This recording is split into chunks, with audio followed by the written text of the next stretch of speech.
And for those of you that realize that the textbook pages for the homework assignments like this, those have now been corrected. I did correct those. Because there was a change in page numbers when they went to the new edition. You said those are due on test day. Those are due on test day. Those are actually a homework grade. The practice test is actually 5 points of your test grade. So the test part itself is only worth 95 points. 5 points comes from doing the test review.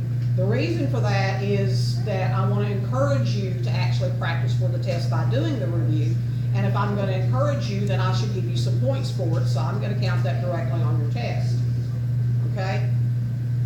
That is, it is a reasonable set of problems that could be on the test. It might not be those exact problems, but something very similar to those problems will be on the test. So that's why I chose the ones that I did.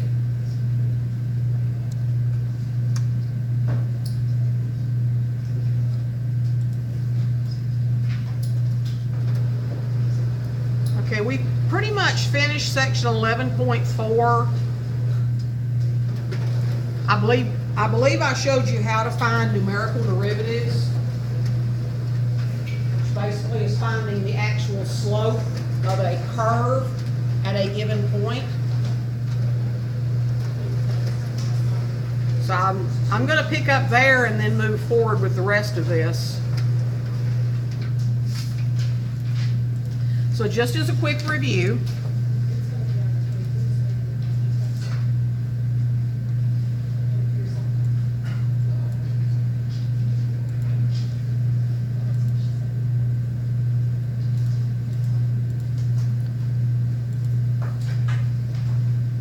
if I'm looking at the graph of f of x equals x squared,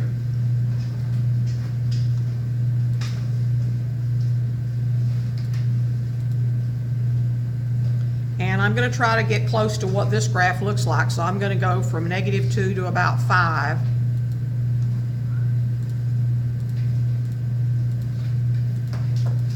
And from about -2 to 15.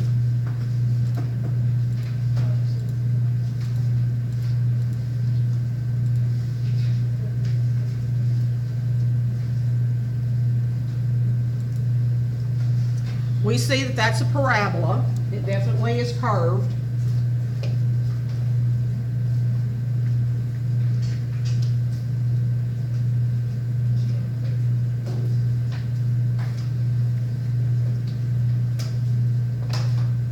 And if I would actually like to see the value of the slope of the curve at the value x equals 3,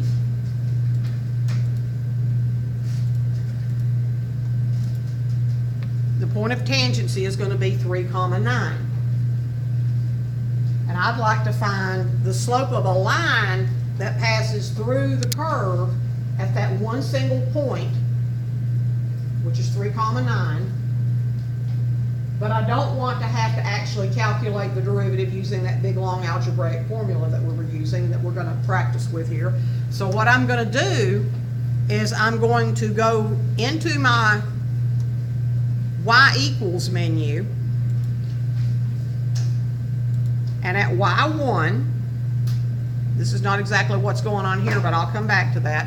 At y1, I'm going to hit the math button, or excuse me, y2, I'm going to hit the math button. I'm going to go down to number 8, in deriv. And I'm going to enter either the x squared, or I can put in y1, whichever one you want to, because y1 is x squared. They're one and the same. So I'm going to put x squared because it takes fewer keystrokes and I don't leave this screen. Then I'm going to put a comma, and the independent variable in this is going to be x, and then another comma. And if I want to actually draw that line, I'm actually going to draw that tangent line on that graph, then I'm going to put in for all x values. So I'm just going to enter another x and close the parentheses. Okay? So now when I draw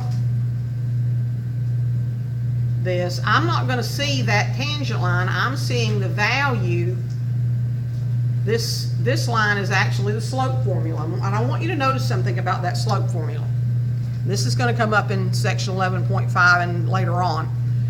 Here, my line has negative y values. And the y values are the slope of the function. But if you look along this part of the curve, is the curve increasing or decreasing?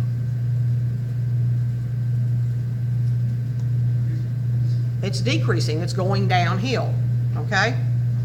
And when the value of the derivative is 0, which is saying the slope is 0, that happens right here at the very bottom of that curve. And then from there on, my derivative equation is going to be positive. Okay? It's positive. And what's happening to the curve from the bottom of that curve at 0, 0 is the curve is constantly increasing in its slope. So its slope is getting higher and higher and higher, or steeper and steeper and steeper. Thus the slope number is going to be a bigger and bigger number. And that's what the graph is showing you that's going to happen. Okay? Now I can find, at any point that I want to, I can find the graph of the derivative. What I do is I come back here on the home page and I do math down to number 8 in derivative, and I put in, just like I did before, x squared comma x, because that's my independent variable, and then the specific value of x I'm interested in is 3. And it comes back and says, well, the value of the slope at that point, 3, 9, is 6. The slope of the line, the tangent line, is going to be 6. Now, if I want to see the graph of the tangent line, then I have to do a little bit more work.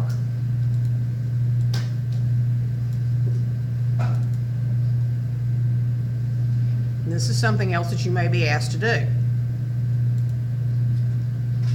I'm going to get a blank piece of paper here and show you how to actually get the graph of that tangent line, because we're going to need the equation.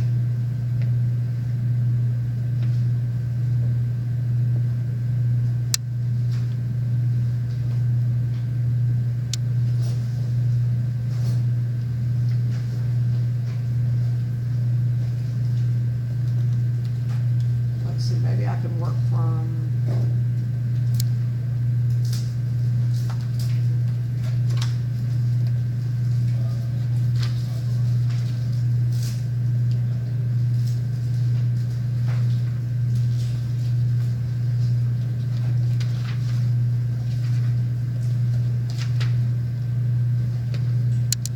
here we go. This is in your notes.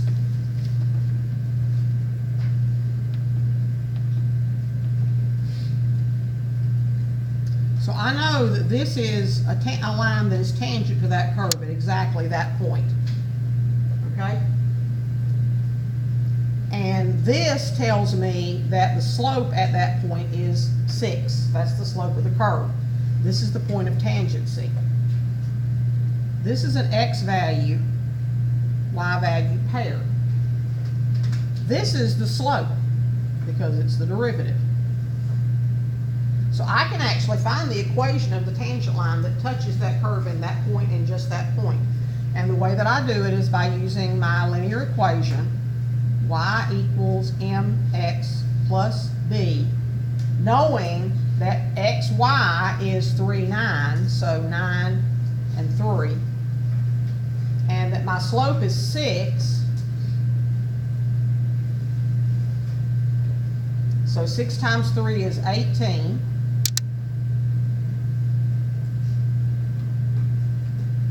And then if I want to know what b is, I subtract 18 from both sides.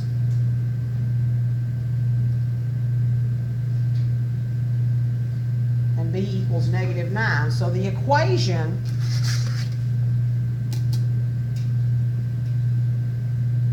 of this line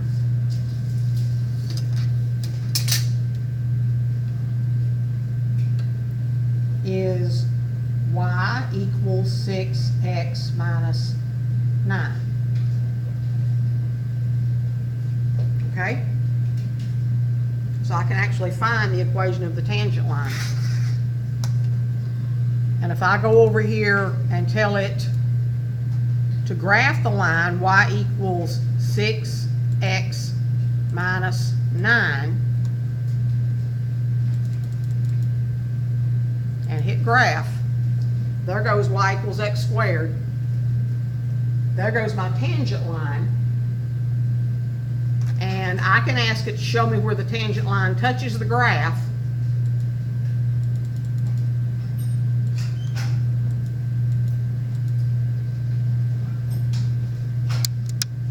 And I see that the point of intersection is 3, 9. Now granted, it's got a bunch of decimals after that, but they're all zeros. And the reason that it looks like it's a decimal number when in fact it actually is an integer is because the calculator is actually doing a numerical process. It's trying to compare the values as it gets closer and closer to the point of the tangency. And so by the time it gets to 3 point, however many zeros there are in 7, and 9 point, however many zeros there are in 4, 5, it realizes, okay, they're the same at this point, they're touching. So it's trying to be numerically very precise when actually the actual answer is 9, 3. That's the point of tangency. And you can verify that too if you go to your table, make sure that it's set up to ask, not auto. And then go look at the table and let's just try points close to 3. Like 2.9, 2.99, 2.9999, 2.12345 and then coming at it from the other side,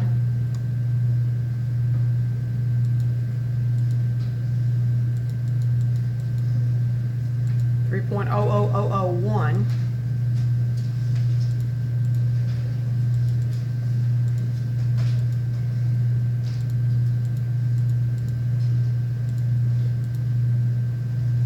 So that's really what your calculator did to find that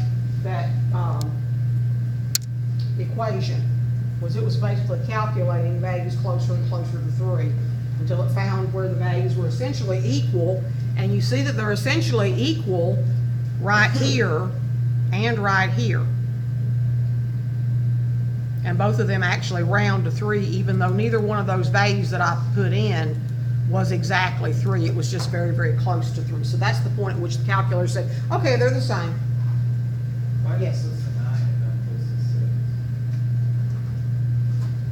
Because that's the point of tangency. I'm showing you that it's actually appropriate. It's comparing the values on both the line and the curve as close as it can get to the point of tangency. Okay?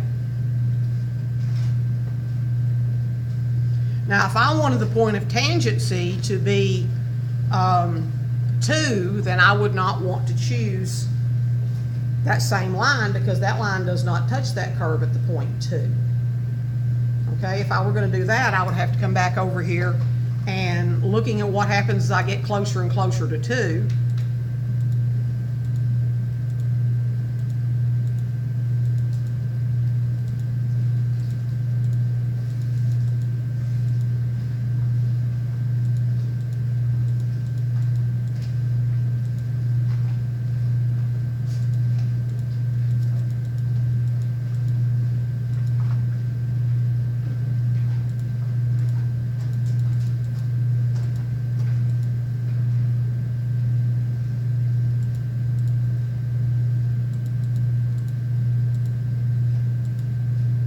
Notice that the line is totally different. We're not even on the line anymore. They're not even close. So I would have to come back over here and recalculate. So if I'm looking at the point 2 on the graph,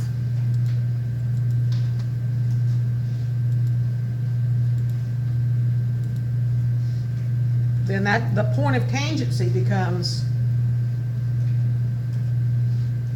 2.4. And then in order to find the derivative, which would be the slope of that, I would instead use n deriv x squared comma x comma 2 and get 4. So then I would have 4 equals 4 times 2 plus b. 4 times 2 is 8.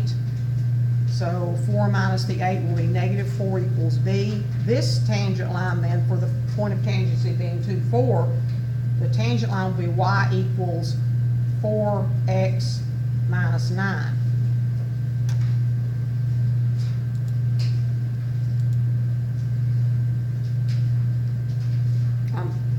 Sorry, not minus 9, minus 4. Well, that would not have the same intercept.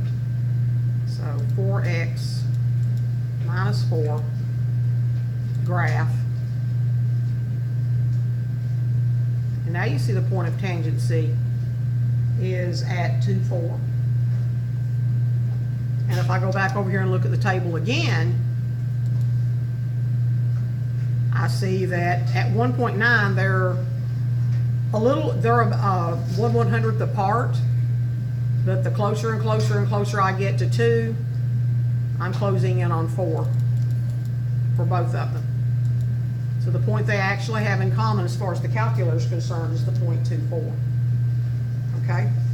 Remembering this is the slope equation, and you're plugging in x values on both the slope and the y-intercept, because if you go back over here and you look at your graph, I know this is back to the kind of fuzzy concepts again.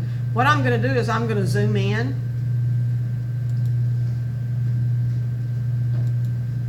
So I'm going to take that little plus mark and I'm going to put it as close as I can get it to the point 2,4.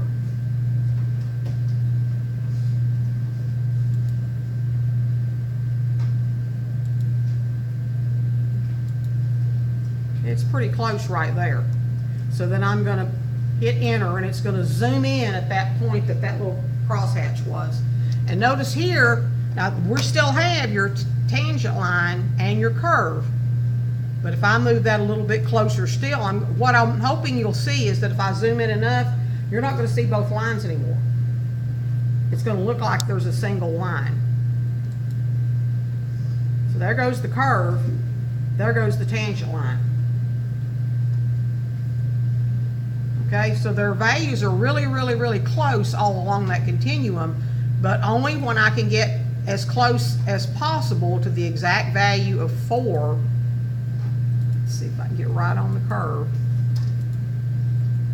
That's probably as close as I can get, and I'm going to zoom in one more time.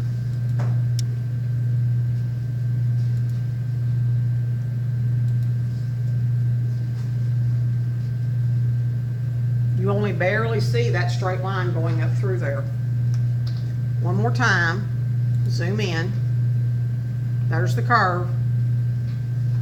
There goes the tangent line. Does it not look like you're seeing a single line there? Because the curve, as you zoom in on a point, it kind of straightens out. So this is only going from 2.0029 to 2.0302. That's not a very wide window. And the window is only from 4.033 to 4.099. So it's really, really close to being right there. And in fact, if I zoom in one more time,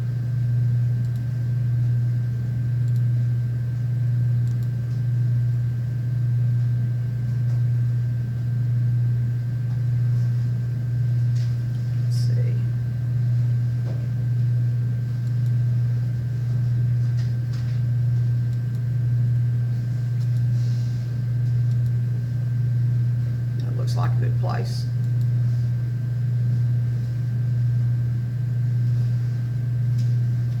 Here's what I've done. Do you see that they've actually separated now? And the reason that they have actually separated is because my window is 2.01 to 2.01 and 2 is no longer between those two. And 4 is no longer between 4.06 and 4.06. So if I go back and let this be 2, and let that be 4, there's the curve, there's the tangent line. And they really are on top of each other. And the point of tangency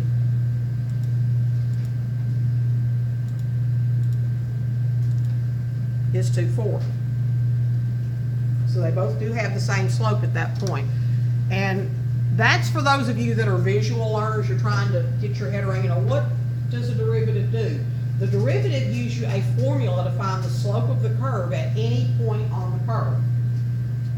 And it's the same as the slope of a line that's tangent to the curve at that particular x value.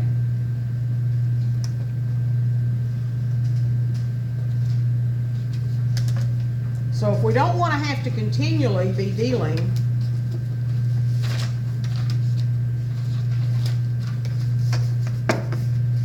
with having to go through all of that, we want a more efficient process for doing this.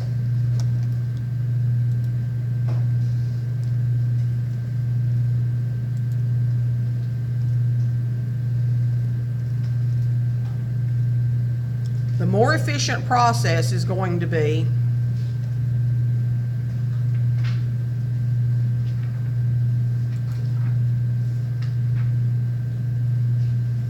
using the difference quotient.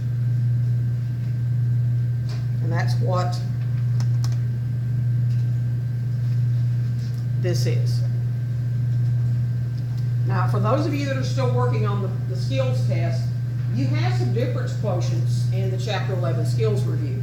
But I think it might benefit us, since a lot of people, if they're having trouble with that skills quiz at all, this is what they're having trouble with, I think it might benefit us to go through a couple of these. So what I'm going to do is I'm going to go to your textbook.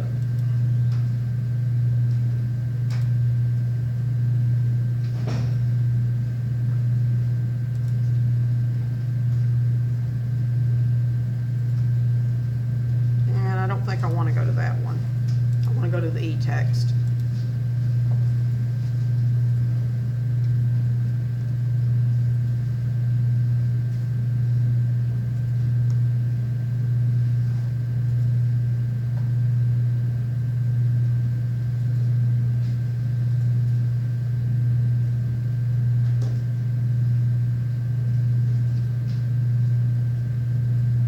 Chapter 11.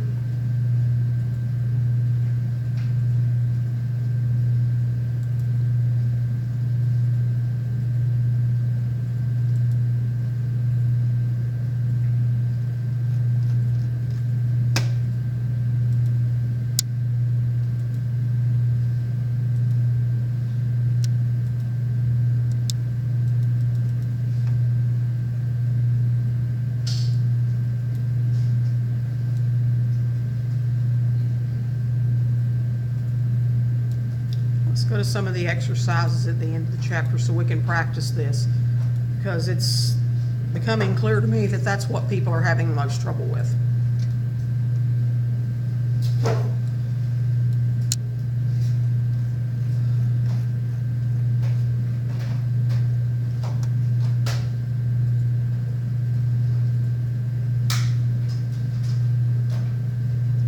Okay, let's look at problem number 15 here, and I'm just going to work these out on paper.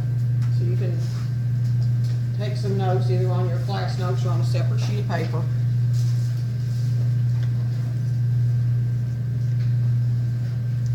So suppose I gave you the problem, find the instantaneous rate of change for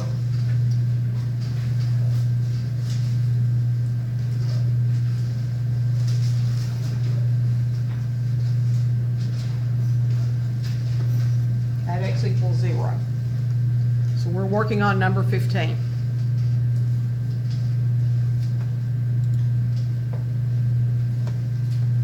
And when it says find the instantaneous,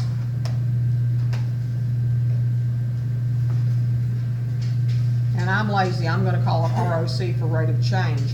What it's actually talking about finding is it's finding the derivative, and one of the notations for the derivative is called f prime of x.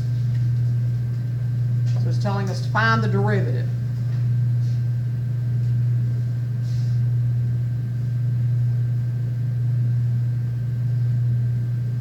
And then once we find the derivative, it's going to want us to plug in x equals 0 into that formula for the slope and tell us what the slope of the function is at the point x equals 0. So here's how you use the definition of derivative to find instantaneous rate of change. It is the limit as h approaches 0 of f of x plus h minus f of x over, really it's x plus h minus x, because this makes it look more like the slope formula.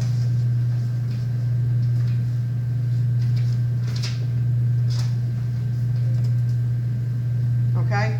What we're doing is we're calculating a slope formula, but we're getting y and y1 really close together, and we're getting x and x1 really close together by choosing the h that's been added to this value to get this one. We're choosing it to be as small as we can possibly get it.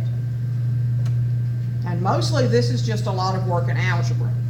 So what we're going to do first, this is our first step, is we're going to calculate that, which simply means that we're going to take x plus h and put it in place of x.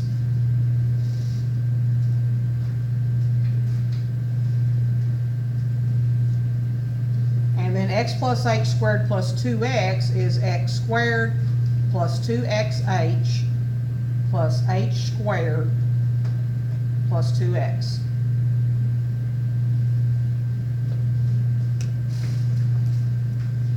And then from that, we're going to subtract the function itself.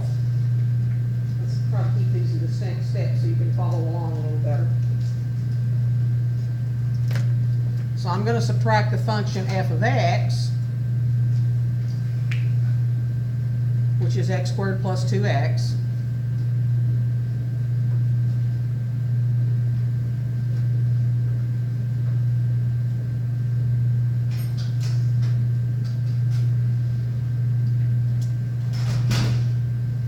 So that means at this point what I've got is x squared plus 2xh plus h squared plus 2xh. I messed up because this is 2 times x. This should be 2 times x plus h. So this would be 2x plus 2h. And then minus x squared minus times positive 2x is minus 2x. And then we're going to simplify that. We're going to simplify it by removing things that cancel each other out. So x squared cancels out x squared. Minus 2x cancels out plus 2x. And then I want you to notice that every single term that's left after I remove those terms has an h in it.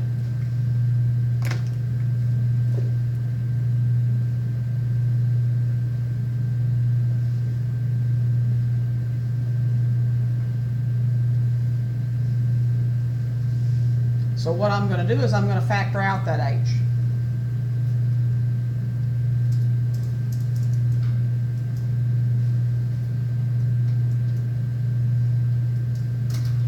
And then I'm going to go back up here and I'm going to look at the denominator of the original problem.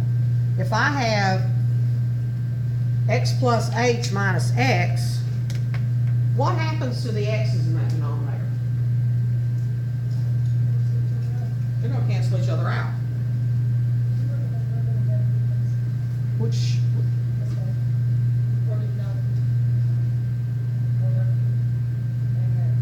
and then up a little bit? Yes. Okay. So what happens here is that this x, subtract that x, leaves us with just h in the denominator.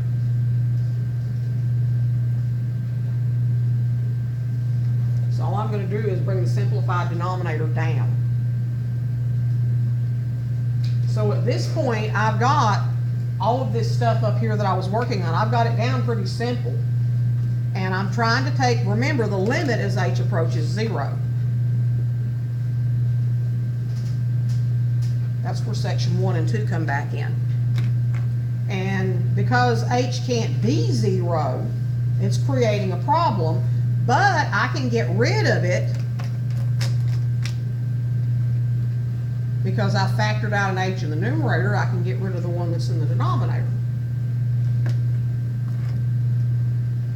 And now that I've done that, I can easily take the limit as h approaches 0 of 2x plus h plus 2. Because as x gets closer and closer to 0, we can actually let x be, or h be 0. Because it wants to approach 0, well, let's just make it 0. So what we have left is 2x plus 2.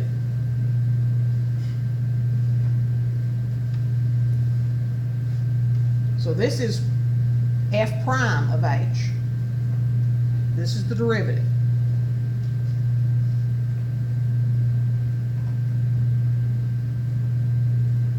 That's the formula to find the slope of that curve at any point x on that curve, at any point xy. And the particular point they ask us about up here at the top is the point of tangency. They want to be x equals 0. So for step 2, we're going to find what is the value of the derivative. In other words, what is the slope when x is equal to 0.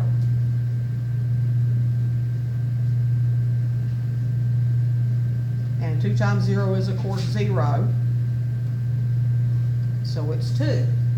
So the value of the slope of the curve at the point 0 whatever is 2. And if I want to know the point of tangency, then I come back up here to the original equation and say at x equals 2, what's y? Or what's f of 0? Well, that would make that 0 and that 0. So f of 0 is 0. So the point of tangency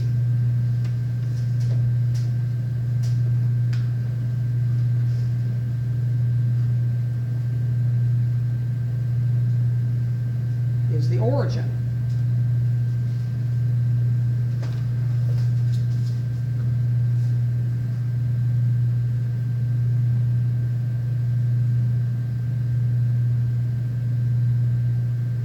So if I wanted to come up with the equation of the tangent line at that point, I could do that because I have its slope and I have its y-intercept. And in fact, I can do it even without having to go to y equals mx plus b, because it turns out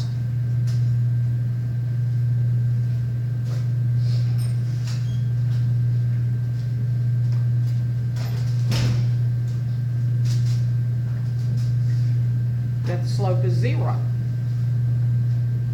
Or that everything drops out, which tells me that my tangent line is going to touch it at that point.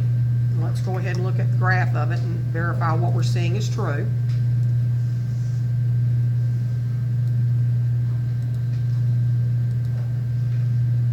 So my first curve is y equals x squared plus 2x. And the slope of my line at x equals 0 is 2.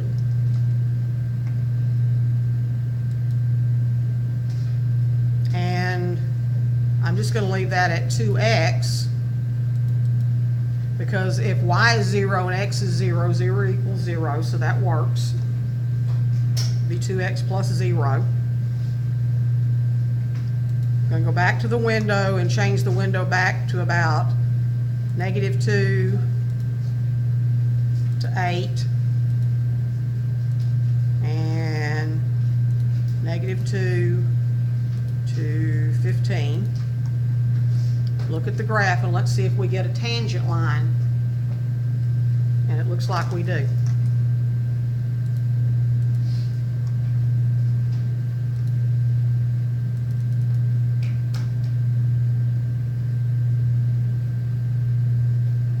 it's thinking hard. So the point of tangency, 9.39 negative 13, that's decimal, 12 zeros, and then a 9. That's pretty close to 0. And this one is negative 1.88 times 10 to the negative 12, so that's pretty close to 0 also. So my point of tangency there, my intersection,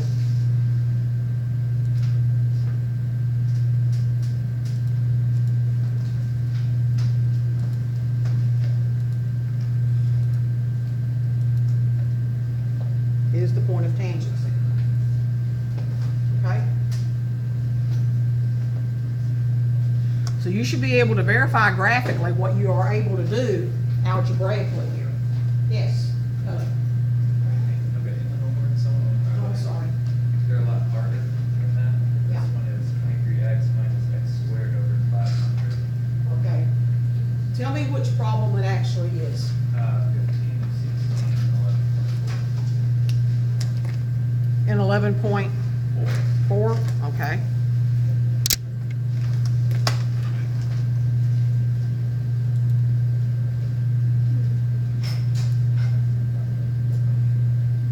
Oh, not the, Excuse me?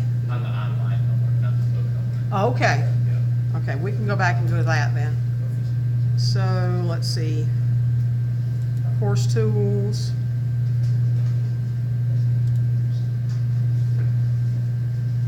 Assignment manager. The one I pull up may not be exactly the one you got, it may have slightly, but it'll be of a similar difficulty, so let me get there. So you said 11.4? Yeah.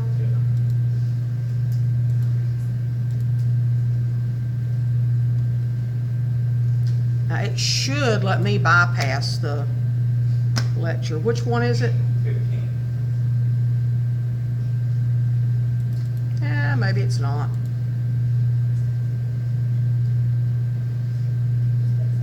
Yeah.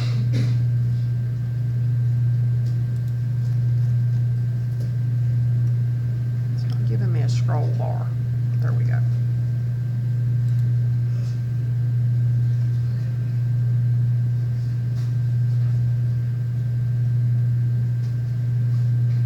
Did you say 15? Yeah. Is this it? Yeah.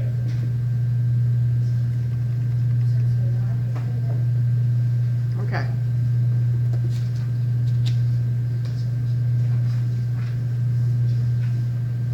Says the revenue in dollars generated from a sale of X picnic tables is given by R of X minus X squared over 500. Complete the parts below. Find the marginal revenue when 100 tables are sold. And start by finding the derivative of this function. Okay, now this is going to be dicey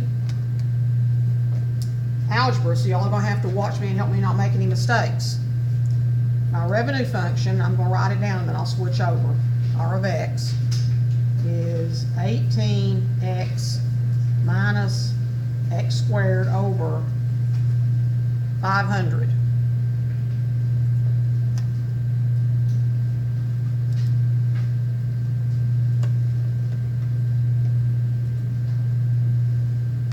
So I'm going to go step by step to do this. First thing I'm going to do is find f of x plus h.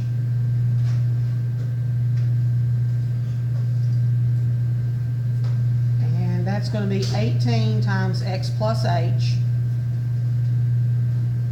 minus x plus h squared over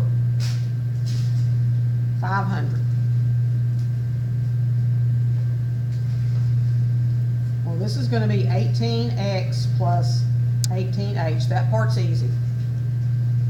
Minus x plus h squared is x squared plus 2xh minus h squared. And this part is all over 500. So there's f of x plus h, and that's pretty ugly. I would really, really, really rather have those without that fraction. Anybody got any ideas on how to get rid of the fraction? If I really wanted to subtract these two quantities and this one was a fraction, what do I need to do about that? Plug some Say that again? Multiply those sides by 500. That's right. But I don't have two sides. So, good idea, but it's not gonna work because I don't have two sides. How about if I was trying to do this?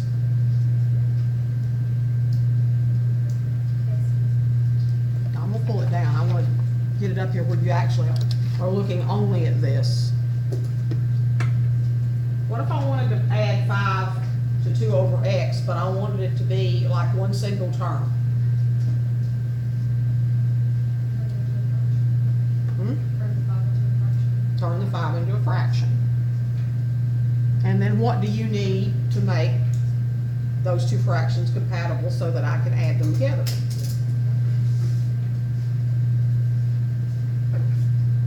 Don't you need a common denominator? Right? Well, this one has the denominator x, this one doesn't.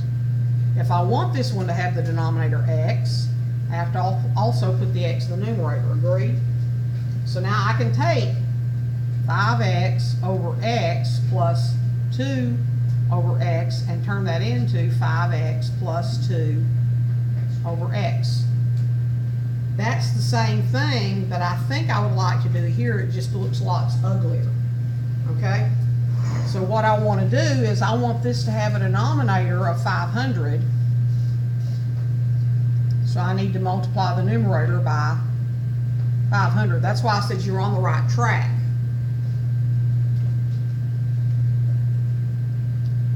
So now this whole thing could be something over 500. And 500 times 18, oh wow, that's a big number, let's see. 9,000? Okay, I'll let y'all do the arithmetic. So that's 9,000x plus 9,000h minus x squared plus 2xh minus h squared. So it's pretty ugly, but still something I can deal with. So that's, Plus h squared. okay? Why is it minus h squared? Oh, it's supposed to be, I'm sorry, it's plus h squared. Yeah, and I would have caught that at a later point, and you would have too, because you would have wound up without only h's left in your final answer, so you factor them out. So this is f of x plus h. And now from f of x plus h, I need to subtract the revenue function, which I'm treating as just f of x. So I'm going to take my 9,000 x plus 9,000 h minus x squared plus 2, oops, minus, not plus, minus 2xh minus h squared all over 500. And I'm going to subtract. You know, it'd be really nice if I had this as a single fraction, right? You agree with me? Because this one's a single fraction. If I could get this one to be a single fraction, it would look more alike. So in order to turn that into one single fraction, I'm going to do the same thing that we did here and here. I'm going to multiply 500 times 18 over 500. So 500 times 18x is 9,000x.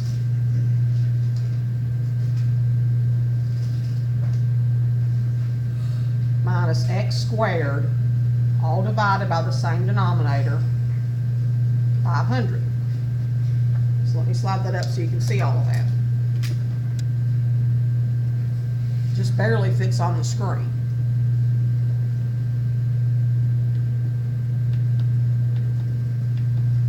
There, you can see it better that way. Okay, so now at this point, what I have, this is f of x plus h minus f of x. That's what this is. And so the next thing that I want is I want to have all of this over h and take the limit as h approaches 0.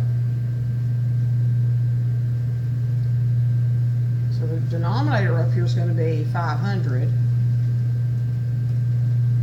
Let's see what we can get rid of in the numerator of the numerator. 9,000 minus 9,000. And minus x squared, if I take the minus times the minus, that's plus x squared, so that goes away. So really what I have in that numerator is this. 9,000h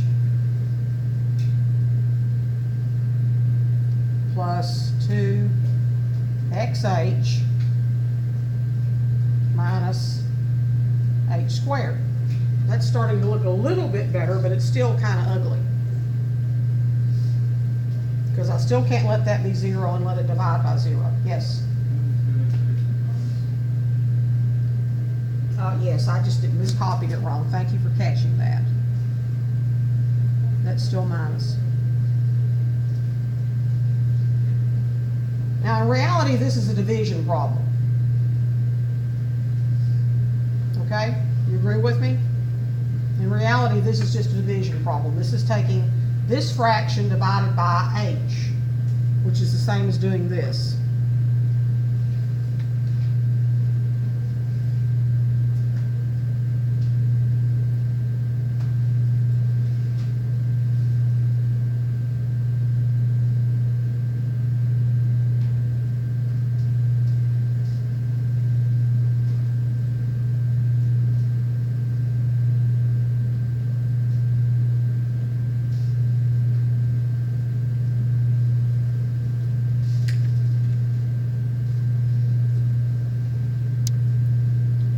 Times h is 500h. So now here's what I'm going to do. I'm just really going to copy it down so you can see it better. I'm going to take the limit as h approaches 0 of 9,000 minus 2x minus h, and I'm going to factor out the h.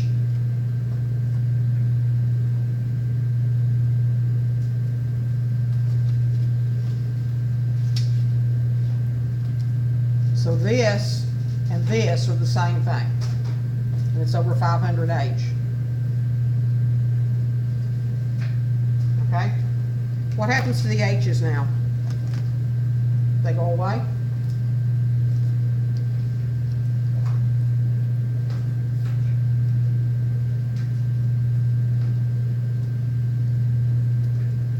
So then what happens to what's left, which is just this, if h approaches 0? Does 9,000 change as h approaches 0? No. Does minus 2x change as h approaches 0? No. Does 500 change? No. H is going to get smaller and smaller until it disappears if it approaches 0. So what I have left then is 9,000 minus 2x over 500, and that is equal to r prime, your marginal revenue. And you can make it look a little bit better by doing it this way.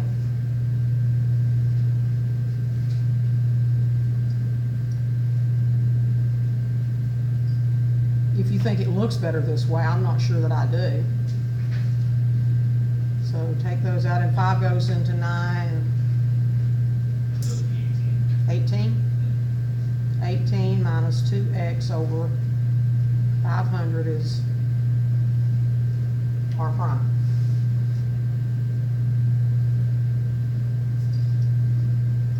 Let's see if it likes that answer.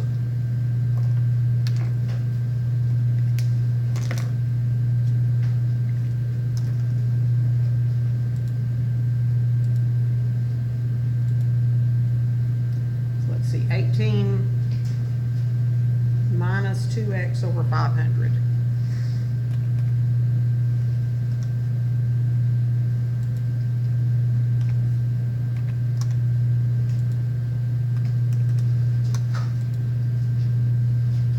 And check the answer. It says, oh, good.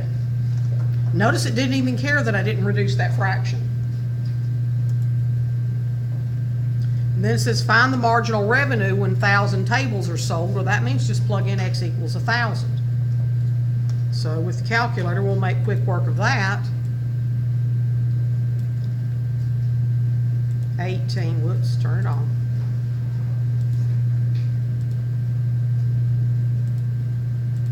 $18 minus the quantity 2 times 1,000, or just 2,000,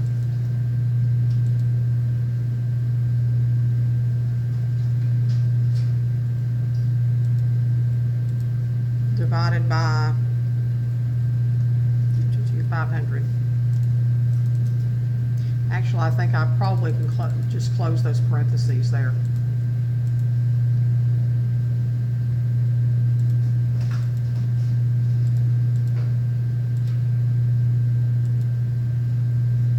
Says it's $14 per table.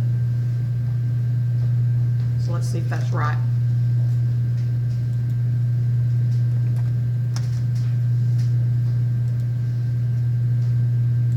Okay. So that was ugly, but we should celebrate because we worked really hard and we came out with the right answer. Okay. Now, there is another way you could have done it. Okay, there is another way you could have done it and used your technology completely. You could have gone from the home screen and gone to Math, in deriv, and your original function is 18 minus the quantity 2x divided by 500. And you want a comma and tell it that the independent variable is x. And what you actually want to find is the value of that at 1,000.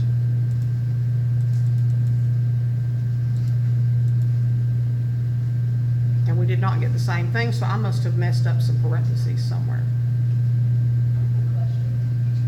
Yes. On my computer, when I get a map to the derivative, mine is set up really weird. You got an 84. Yeah. Okay. Let me show you where a better way is than me trying to show you on this because it does not match up.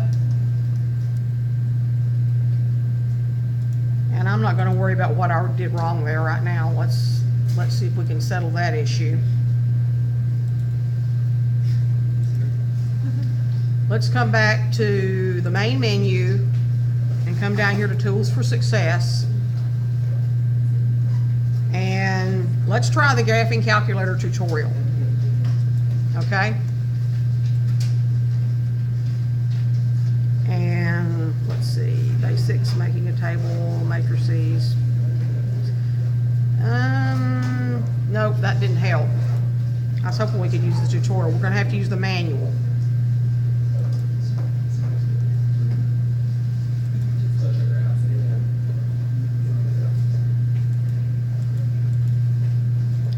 Okay. So we need to go to page 45.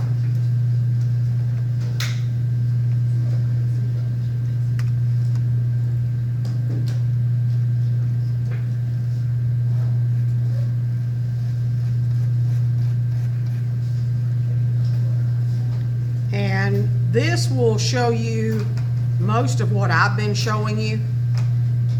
And your derivatives are going to look more like this. So see if you can follow along with that. And I'll see if I can bring my 84 and actually walk through the calculations on 84 with it laying up here so you can watch me. Okay? Now we're relatively close on time. We've got about 8 minutes left and I don't want to start anything new in those 8 minutes. So what you should be able to do at this point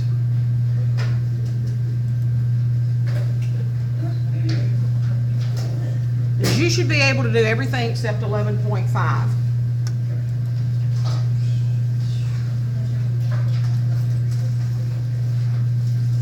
there's several questions on 11.5. I would like, before I meet with you on Thursday, if you would go ahead and, excuse me, be sure and watch that video, because I'm gonna talk about some of the same things. That way, if there was something in the video you didn't understand, then you'll know where to stop me and tell me to back up and do it again. Okay? So that's the only one we haven't done. Anybody have any other questions or concerns about anything? Cody? Okay, hang out for a few minutes after everybody else is gone, and we'll go ahead and look at transferring. Anybody else have questions or problems they need to look at? Okay, I will be in my office this afternoon for, at least the next hour after class, so if anybody needs help on the quizzes or anything, I'll be there. If you're having trouble, I need just a little bit of time to go over it with you one-on-one. Y'all have a good afternoon. See you Thursday.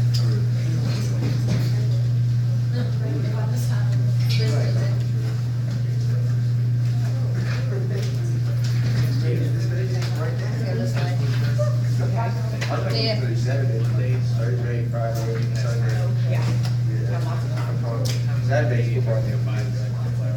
Monday I have a class from 11:30 to 1:30. I'll usually run something at the end at 1:30, but if you need to come at 1:30 because you need to leave, you can wait and get lunch after Well, lunch. I've got all day Monday. You gotta go to the race. Okay, well, just let me know when you wanna come. If you wanna come at 1:30, that's fine. If you wanna wait till 2:30, be sure that I've already had lunch and got, cleared everybody else out, then you're welcome to come in. Thank you. 2:30. Yeah, you can leave it right. That question I sent you about. Okay.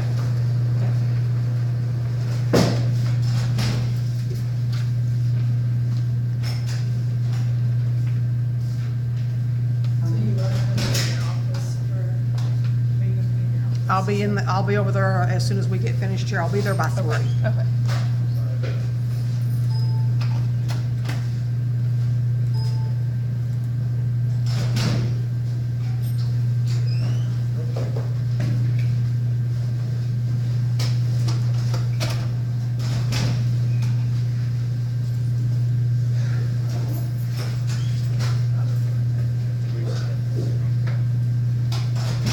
Okay, come right here, let's see.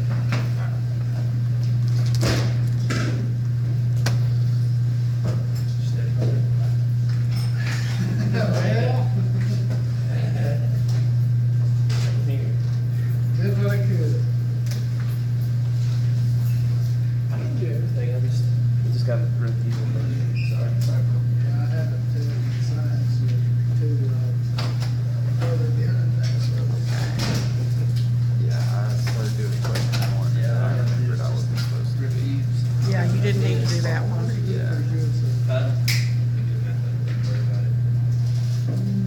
Okay, you got that one right. I know you missed that one before.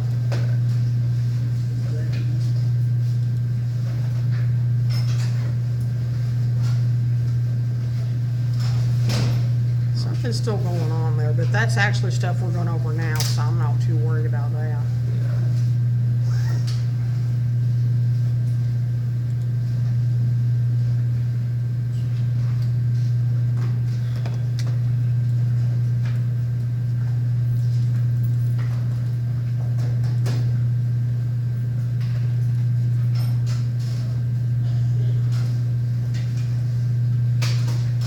Okay, the only difference in your answer and the correct answer is that this actually should have stopped here, because if this is representing the cost per ton for X thousand dead weight tons, well, you can't have negative tons. So that's the only reason that it's marked you wrong on that one. Cheap those on there. Cheap I those still on had trouble. 23. Yeah, but I'm not worried about it because they're asking you for it in a weird form. So we'll add 5 points to your other grade.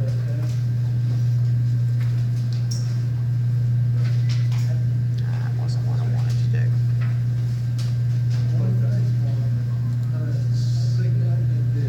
It's on this side. This one. Count all it does. Yes, I said it was like 0.0064.